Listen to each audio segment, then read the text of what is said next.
దేవునికి స్తోత్రం. మీ అందరికీ నా హృదయపూర్వక వందనాలు తెలియజేస్తున్నాను. ఈరోజు 55వ కీర్తన 17వ వచనం. సాయంకాలమున, ఉదయమున, మధ్యాహ్నమున నేను ధ్యానించుచు మొరపెట్టుకొందును. ఆయన నా ప్రార్థన అంగీకరించును. దేవుని బిడ్డలారా, ఈరోజు చాలామంది జీవితాల్లో ప్రార్థన అనేది ఎప్పుడైతే మన జీవితంలో తక్కువగా ఉంటుందో అప్పుడే మన జీవితంలో అనేకమైనటువంటి శ్రమలు మన మీద, కష్టాలు మన మీద ప్రభుత్వం చేస్తూ ఉంటాయి. ప్రార్థనకి ఎప్పుడైతే మన జీవితంలో ఎక్కువగా ప్రాధాన్యత ఇస్తామో ఆ ప్రార్థన మనల్ని ఏం చేస్తుందంటే ప్రతి సమస్య నుండి మనల్ని విడిపించుటకు ప్రార్థనకు ఒక మనకు తెలియనటువంటి శక్తి ప్రార్థనకు ఉంది.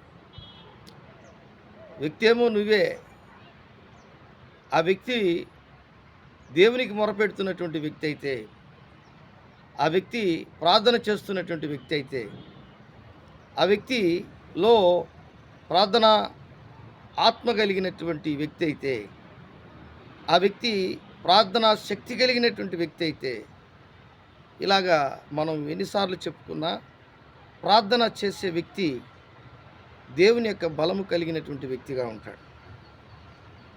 దేవుని బిడ్డలారా, ఈ లోకంలో చాలామంది ప్రార్థనా పరులు ఉన్నారు.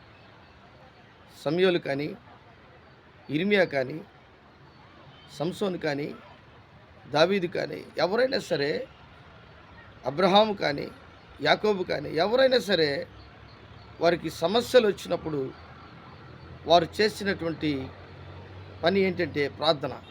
ఈరోజు మనం కూడా ఒక సమస్య మన దగ్గరికి వస్తుంది, ఆ సమస్య ద్వారా మనం చాలా ఇబ్బంది పడతాము అని తెలుసుకున్న తర్వాత మనం చేయవలసినటువంటి పని ఏంటంటే, అన్నిటికంటే ముఖ్యమైన పని ప్రార్థనా జీవితం కలిగి ఉండడం. అన్నిటికంటే ముఖ్యమైనటువంటి ఆలోచన, ప్రార్థన ఆలోచనలోకి మనం రావడం, మోకరించి ప్రార్థన చేయడం, చేతులు పైకెత్తి ప్రార్థన చేయడం, అలాగే మనము నడుస్తూ ప్రార్థన చేయడం, కూర్చొని ప్రార్థన చేయడం, బోర్ల పడి ప్రార్థన చేయడం, ఇలాగ మనం ఏ విధమైనటువంటి ప్రార్థన నువ్వు చేసినా పర్వాలేదు, కానీ దేవుడు నీ మొర ఆలకిస్తాడు.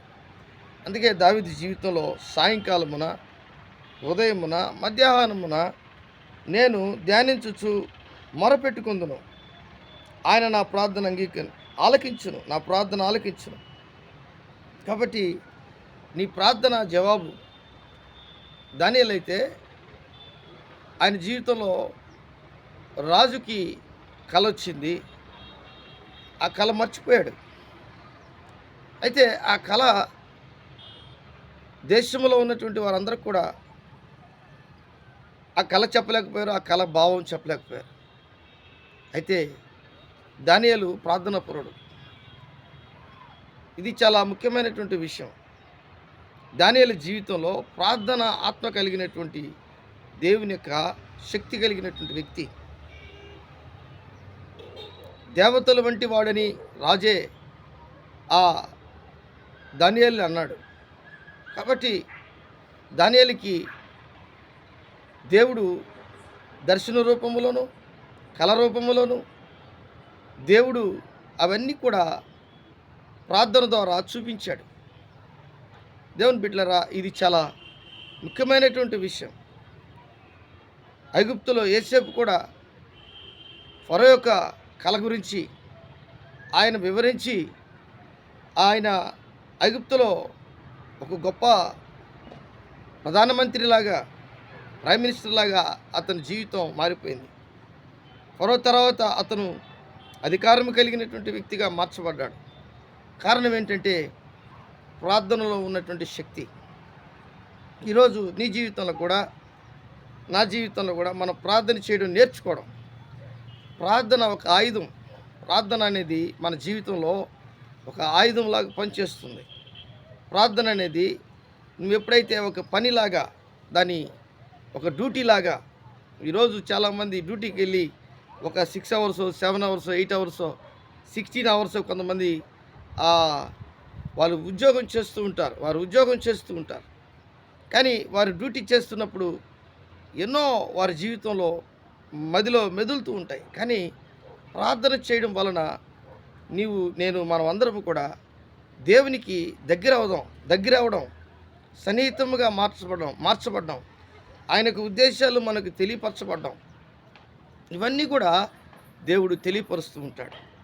కాబట్టి పేతురు ఎప్పేలో ఉన్నటువంటి చర్మకారుని ఇంట కూర్చున్నప్పుడు ఆయన దగ్గరికి మనుషులు వస్తారని సకల చతుష్పాదముల జంతువులతో కూడినటువంటి ఒక దుప్పటి ఆయన దగ్గరికి తీసుకొని వచ్చి దాన్ని చంపుకొని ఆ జంతువులను చంపుకొని తినమని చెప్పి ఒక దర్శనం. ఇది ఏమిటి అనుకుంటున్నటువంటి సందర్భంలో మనుషులు పేతుర్ని పరామర్శించి అడగడం, పిలవడం. కాబట్టి ఇవన్నీ కూడా ఒక ప్రార్థనాపరుడికి, ఒక వ్యక్తి ప్రార్థన చేసే వ్యక్తి అయితే ఆ వ్యక్తిలో అనేకమైనటువంటి మార్పులు వస్తాయి. ఎదుటివారిలో ఉన్నటువంటి వారి యొక్క ఆలోచనలు కూడా మనకు దేవుడు తెలియపరిచే పరిస్థితి, తీసుకొని వచ్చే పరిస్థితి తీసుకొస్తాడు దేవుడు. కొర్నేలి ఇంటిలో అక్కడ అన్యులు బాప్తిసం పొందారు, అన్యులు పరిశుద్ధాత్మ పొందారు. పేతురు దేవుడు పక్షపాతి కాడు అనే మెసేజ్ అక్కడ చెప్పాడండి. కాబట్టి అన్యులకే స్వార్థ ప్రకటిస్తున్నటువంటి పేతురు దర్శనము ద్వారా, ఆయన ప్రార్థన ద్వారా తెలుసుకునేటువంటి గొప్ప విషయం ఏంటంటే, ఇటలీ పటాలంలో కైసరియాలో కూడా ఆయన స్వార్థ ప్రకటించాడు. ఆయన గొప్ప సేవ చేశాడు. అక్కడ చాలామందికి బాప్తిసం ఇచ్చాడు. కొర్నేలి ఇల్లంతా కూడా ఏమైపోయిందంటే పరిశుద్ధాత్మతో నింపబడింది. కాబట్టి ఈరోజు నీ జీవితంలో, నా జీవితంలో, మనందరి జీవితాల్లో కూడా ప్రార్థనకి ఎంత మనం ప్రాధాన్యత ఇస్తామో దావీదు వలె మన జీవితాలు కూడా అంత ఆశీర్వదించబడతాయి. అన్ని ఆశీర్వాదాలతో మనం ముందుకు వెళ్తాం. కాబట్టి ఈ దినమందు నీ జీవితంలో ప్రార్థనకి తావిస్తావా? ప్రార్థన చేయటానికి ఇష్టపడతావా? అప్పుడే ఒక ఉన్నతమైనటువంటి స్థితిని దేవుడు నీ ద్వారా అనేకమైనటువంటి దేవుని యొక్క బిడ్డలుగా అనేక మందిని దేవుని వైపు నడిపించే వ్యక్తిగా నిన్ను చేస్తాడు, నిన్ను ఆశీర్వదిస్తాడు. నీ యొక్క కుటుంబంలోనే కాదు, నీ వ్యక్తిగత జీవితంలోనే కాదు, నీకున్నటువంటి ఆ ప్రాంతంలో, నువ్వున్నటువంటి ప్రాంతంలో అందరికీ నీవు బాగుగా ఎరిగినటువంటి వ్యక్తిగా, ప్రార్థనాపరుడుగా నీ జీవితం ఒక ఉన్నతమైనటువంటి స్థితిలో తీసుకొని వచ్చి ఆయన బహు గొప్ప వ్యక్తిగా నిన్ను చేస్తాడు. కారణం ఏంటంటే నువ్వు ప్రార్థన చేసే వ్యక్తిగా ఉండడం. ప్రార్థన చేసుకుందాం. దేవా, మమ్మల్ని మిక్కిలిగా ప్రేమించిన మా గొప్ప తండ్రి, కూడి వచ్చినటువంటి బిడ్డలందరినీ, ఈ వాక్యము వింటున్నటువంటి వారిని, చూస్తున్నటువంటి వారిని దీవించి ఆస్వాదించండి. గొప్ప కార్యములు మీరు చేయండి నైనా. ఈ దినమందు ప్రభువా, ఎవరైతే ప్రార్థన ఆత్మ కలిగి ప్రార్థన చేయాలని మనస్సు కలిగి ఎవరైతే తీర్మానం తీసుకుంటారో వారి జీవితంలో అద్భుతాలు, ఆశ్చర్య కార్యాలు ఈ నైనా వీడియో చూస్తున్నటువంటి వారికి మీరు సహాయము చేయమని నజరేయుడైన యేసు నామములో అడిగి వేడుకుంటున్నాను తండ్రి. ఆమేన్, ఆమేన్.